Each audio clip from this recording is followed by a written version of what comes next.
Hello and welcome to our first week on the theme of embracing change for Awakened. Change? Change? Change can be scary sometimes, can it? Especially if you find yourself in a religious community. Churches can be terrified of change, even something as simple as swapping out the type of coffee you're using or changing up the paint color. It can be scary for churches to the point that they often refuse to change anything until they just pack up and die. Change. This is kind of ironic, though, because Jesus' entire message is about transformation. The whole purpose of Jesus' teachings is about changing, transforming, renewing our life and our world. I think Jesus' teachings are not meant to be teachings that we can just get right the first time. It doesn't happen right out of the gate. Jesus' teachings have to be practiced. I don't think that we're naturally inclined to love our enemy. I don't think we're naturally inclined to forgive. I don't think we're naturally inclined to want to work for systemic justice, even if that comes at personal expense. Jesus' message is a message that involves transformation. We're not going to get it right the first time. We're not always going to get it right. We're going to mess up, but the practice of implementing Jesus' teachings is what transforms us and transforms our world. Paul recognized this when he talked about renewing the mind, renewing ourselves, and practicing a faith that transforms us, even in ways sometimes that make people say, why? Why do you want to practice a faith like that, that calls you even to love your enemies? And I think the answer is because doing so ends up counterintuitively being incredibly life-giving. Because if you're willing to forgive, if you're willing to love even your enemies, it keeps you from that negative energy of hatred and of bitterness and resentment, because that stuff eats away at our souls. It is like acid for our faith and for our well-being. If we want to thrive, if we want our world to thrive, it comes through implementing the teachings of Jesus that are ultimately life-giving.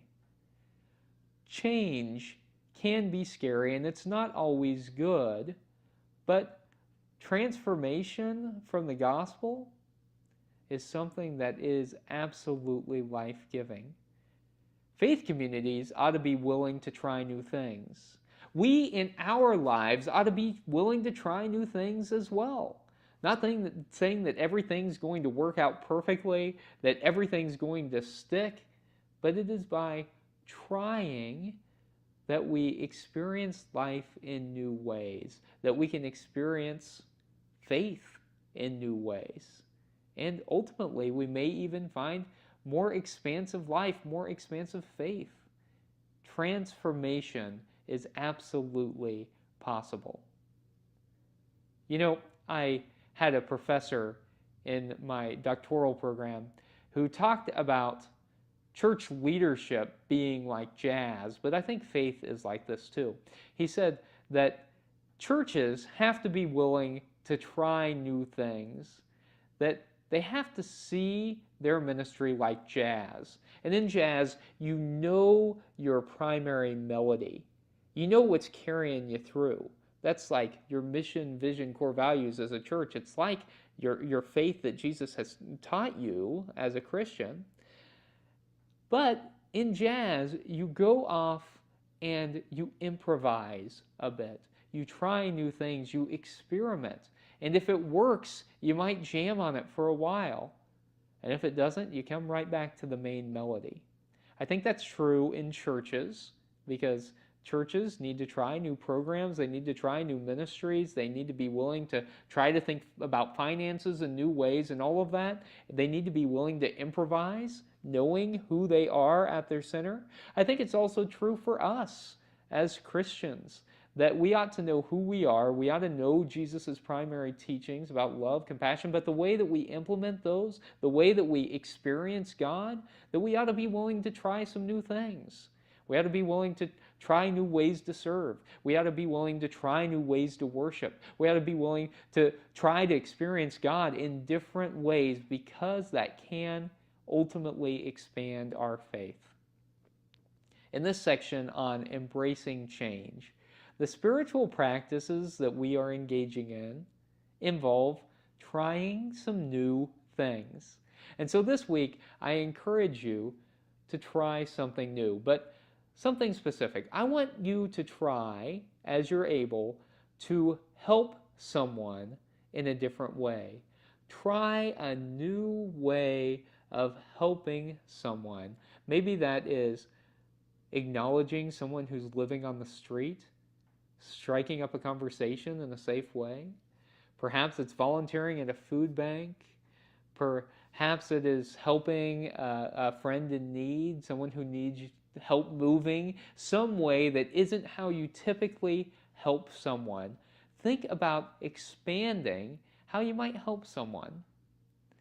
One of the most concrete examples that I can think of when I helped someone in a new way was when I began working for this outdoor church whenever I was in seminary. And I started spending a lot of times with people who were experiencing homelessness. And I began to develop real relationships with people who had radically different life experiences than I had had. And those relationships really began to build and to flower. And I was living in Connecticut at the time, and I would go to the part of town where a lot of these folks lived during the week, and I knew them by name, and they knew me by name, and I wasn't solving their problem. I didn't have a way to get them housed or to stop addiction or to treat mental illness. I, of course, tried to help them connect with services as I could, but what I could do was build a relationship. And that benefited both of us because we both had experiences to share. There was friendship and commonality there. Encountering people in new ways, helping people in ways that are outside of your comfort zone can be incredibly life-giving. In a safe way, of course, but it can be incredibly life-giving to help people in ways that are safe, that stretch you. So this week, think about a way that you could help someone in a way that you haven't tried before. I hope it's life-giving for you. May it be so, and thanks be to God. Amen.